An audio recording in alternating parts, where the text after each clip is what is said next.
Hello there, I am सीमा तिवारी। एक सवाल है जो मैं आप लोगों के साथ शेयर भी करना चाहूँगी और आप लोगों से पूछना भी चाहूँगी।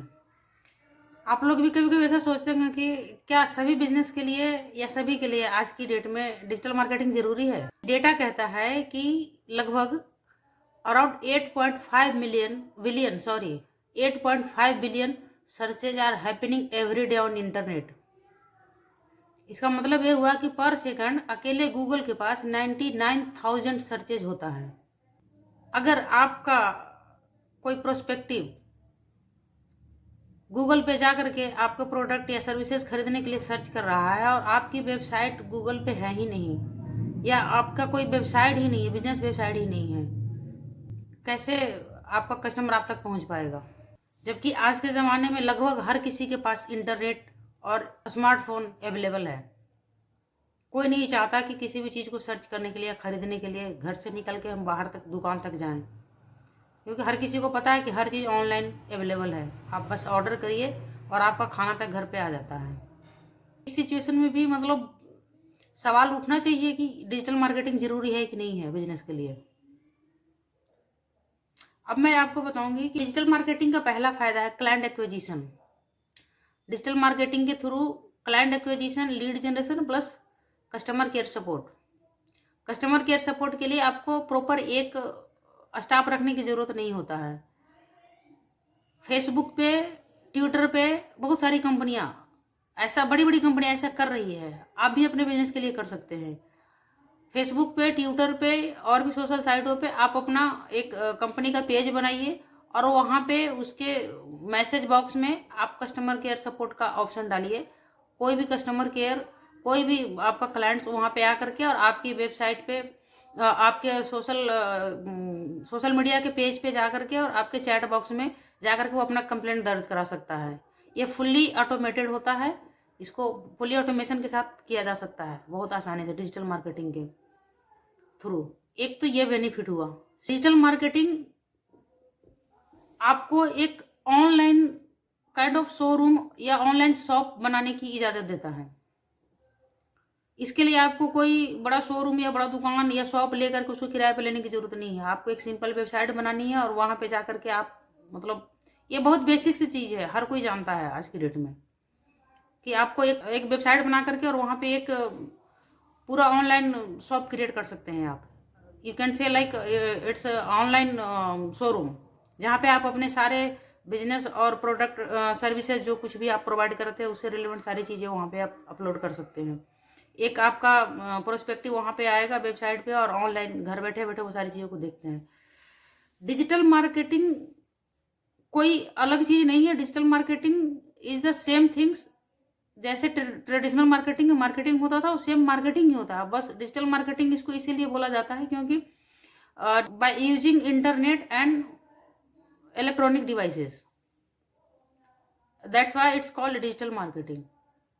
बस इतनी सी बात है, लेकिन होती है पूरी मार्केटिंग एक्टिविटीज ही। डिजिटल मार्केटिंग कॉस्ट इफेक्टिव होता है। सेकंड पॉइंट मैं आपको बता रही हूँ, डिजिटल मार्केटिंग कॉस्ट इफेक्टिव होता है। कॉस्ट इफेक्टिव कैसे होता है, अब आप इसको मैं थोड़ा डिटेल में समझाती हूँ आपको एक एग्जाम्पल के साथ।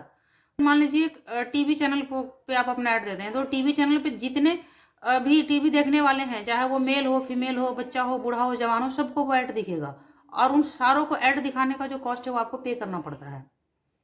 वही अब डिजिटल मार्केटिंग के थ्रू सेम काम अगर आप करते हैं तो डिजिटल मार्केटिंग में चाहे वो फेसबुक ऐड हो, गूगल एड्स हो, एसईओ का हो या सोशल मीडिया मार्केटिंग हो, वो आपको प्रॉपर एक सिस्टम देता है। एक आपको वहाँ पे तरीका होता है कि वहाँ पे आप केवल और केवल प्रिसाइज जो आपका कस्टमर है आप उसी को खाली ऐड दिखाएं। हर किसी को ऐड दिखाने की आपको ज़रूरत नहीं है। तो ये इस तरीके से आपकी जो बाकी का जो मतलब जो आपके कस्टमर नहीं है उसको एडवर्टाइजमेंट दिखाने का जो कॉस्ट है वो आपको पे करने की ज़रूरत नहीं है। कॉस्ट इफेक्टिव है सब। मान लीजिए एक फीमेल प्रोडक्ट है आपके पास, फीमेल प्रोडक्ट है तो जेंट्स को दिखाने का कोई फायदा नहीं है। अब इसलिए आप चाहेंगे कि जेंट्स को ना दिखाए, ज़्यादा से ज़्यादा ये औरतों तक पहुँचे, लेडीजों तक पहुँचे। अगर आप फेसबुक एड चलाते हैं या गूगल एड्स चलाते हैं तो गूगल एड्स और फेसबुक एड्स में प्रॉपर ऑडियंस को टारगेट करने का ऑप्शन देता है। कोई आपका ऐसा प्रोडक्ट है जो आप इंडिया में नहीं बेचना चाहते, आप इंडिया से बाहर पर्टिकुलर किसी एक यूएसए कंपनी में बेचना चाहते, अमेरिका में बेचना चाहते हैं, तो जब आप वहाँ पे डिजिटल मार्केटिंग के थ्रू एडवर्टाइजमेंट करेंगे तो वो आपको प्रॉपर जो है वो रीजन वाइज, आपको कंट्री वाइज टारगेट करने का ऑप्शन देगा कि आपका एडवर्टाइजमेंट केवल यूके में ही दिखेगा, केवल फीमेल को ही दिखेगा, केवल 18 से लेकर के 45 साल की एज की जो फीमेल उनको ही दिखेगा। तो जो क्राउड आपका कस्टमर नहीं हो सकता उसको ऐड दिखाने की आपको जरूरत तो है नहीं। सेकंड थिंग्स होता है एक्सेसिबल, अप्रोचेबल। मतलब क्या है कि अगर आप ट्रेडिशनल मार्केटिंग के थ्रू जाते हैं या कोई आप ऐसा बिजनेस करते हैं उसके थ्रू जा करके आप beyond the boundary, beyond the country, international client अगर आप ढूंढ रहे हैं तो वो चीज़ भी पॉसिबल नहीं होता है। आप या इंडिया से रह करके अमेरिका के लोगों को या वहाँ की कोई मैगजीन को या वहाँ का कोई टीवी चैनल को कैसे अप्रोच करेंगे कि आप मेरा एडवर्टाइजमेंट यहाँ पे दिखाएं। इट्स बहुत बड़ा, मतलब इट्स अ लेंदी प्रोसेस और बहुत ज़्यादा कॉस्ट इफेक्टिव होगा, बहुत ज़्यादा पैसा लगेगा आपको। लेकिन डिजिटल मार्केटिंग के थ्रू ये सेम चीज़ आप कर सकते हैं। आप गूगल पे जाएंगे, फेसबुक पे जाएंगे या और भी बहुत सारे चैनल है जहाँ पे एडवर्टाइजमेंट होता है, लिंक्डइन पे जाएंगे, वहाँ पे पर्टिकुलर यूएसए के एक पर्टिकुलर एक स्टेट या एक सिटी को टारगेट कर लीजिए कि इस सिटी में हमें ऐड दिखानी है, इतने दिनों तक ऐड दिखानी है, और आप उसके हिसाब से छोटे से बजट से आप अपना ऐड चालू कर सकते हैं beyond the boundary. Second things आता है easy to measure. Easy to measure से मतलब क्या हुआ कि आप मान लीजिए फॉर एग्जांपल आपने एक न्यूज़पेपर में ऐड दिया अपने प्रोडक्ट का, ठीक है, उस ऐड को देने के बाद अगले दिन कितने लोगों ने उस ऐड को देखा किसी को पता नहीं है, आप उसको मेजर नहीं कर सकते, काउंट नहीं कर सकते हैं। आपने टीवी में एक ऐड दिया, आपको ये नहीं पता कि वो टीवी में कितने लोगों ने ऐड देखा और कितने लोगों ने उस ऐड को रिस्पॉन्स किया, नहीं पता आपको। लेकिन डिजिटल मार्केटिंग के थ्रू जब आप कैंपेन चलाते हैं, चाहे वो पेड कैंपेन हो या ऑर्गेनिक कैंपेन हो, तो आप बहुत आसानी से उसको ट्रैक कर सकते हैं। इसको बोलते हैं इजी टू मेजर। आप इसको बहुत ही आसानी से ट्रैक कर सकते हैं कि आपका एडवर्टाइजमेंट कौन देख रहा है और कितने लोग इस पे रिस्पॉन्स कर रहे हैं, कितने लोग आपके मेल को ओपन कर रहे हैं, कितने लोग आपका कैंपेन पे क्लिक कर रहे हैं, कितने लोग आपके फर्स्ट पेज पे आए हैं, कितने लोग फर्स्ट पेज से आकर के वापिस चले गए, कितने लोग सेकंड पेज पे जा रहे हैं, कितने लोग इवन आपके क्वेरी फॉर्म तक पहुंचे हैं, कितने लोग जाकर के वहां पे आपको क्वेरी फॉर्म फिलअप किए हैं, चेकआउट किया, लेकिन आपका प्रोडक्ट बाय नहीं किया। मतलब इन हिंदी ये कहा जाए तो इजी टू मेजर होता है कि आपका जो कैंपेन है कितना सक्सेसफुल रन हो रहा है, अगर रन हो रहा है भी कि नहीं हो रहा है। अगर 8 दिन 10 दिन कैंपेन चलाने के बाद आपको लगता है कि आपका जो ये कैंपेन है वो सक्सेसफुली रन नहीं हो रहा है, काम नहीं कर रहा है, आप उसको इमीडिएटली बदल सकते हैं, उसमें बहुत ज़्यादा पैसा खर्चा नहीं होता। हमारे बहुत सारे क्लाइंट जो रियल एस्टेट एजेंट हैं, वो रियल एस्टेट के जो बड़े बड़े पोर्टल है उनसे 1-1 लाख रुपए का पैकेज लेते हैं, लेकिन वो जस्ट केवल उनको अपना प्रॉपर्टी को लिस्ट करने का ऑप्शन देते हैं। वो किसी बात की गारंटी नहीं देते कितने लीड्स आएंगे, कितने लीड्स नहीं आएंगे, कितना क्लिक हुआ, कितना क्लिक नहीं हुआ, कोई मेजर करने का ऑप्शन नहीं है वहां पे। थर्ड चीज जो आता है, जो मैंने आपको बताया कि रीच बियॉन्ड द बाउंड्री। आप beyond the boundary world wide आप अपने प्रोडक्ट को मार्केटिंग कर सकते हैं डिजिटल मार्केटिंग के थ्रू। थर्ड चीज जो हुआ वो है कि ये कॉस्ट इफेक्टिव मार्केटिंग होती है। आपके पास जितना बजट है आप उतना बजट से ही आप अपने काम को शुरू कर सकते हैं।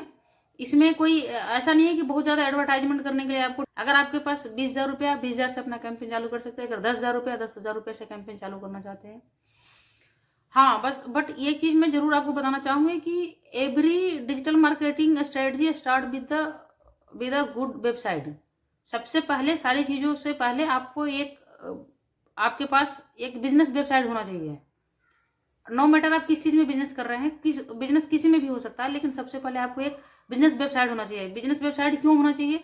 क्योंकि मान के चलिए कि आपने एक बढ़िया डिजिटल मार्केटर हायर किया है, आपका कैंपेन खूब अच्छा रन कर रहा है, लेकिन वहां से जो विजिटर्स आएगा, आपका जो कैंपेन है वो विजिटर्स को लाने में कैपेबल भी है, लेकिन वहां से जो विजिटर्स आएगा वो विजिटर जाएगा कहाँ? वो आपके वेबसाइट में ही तो जाएगा।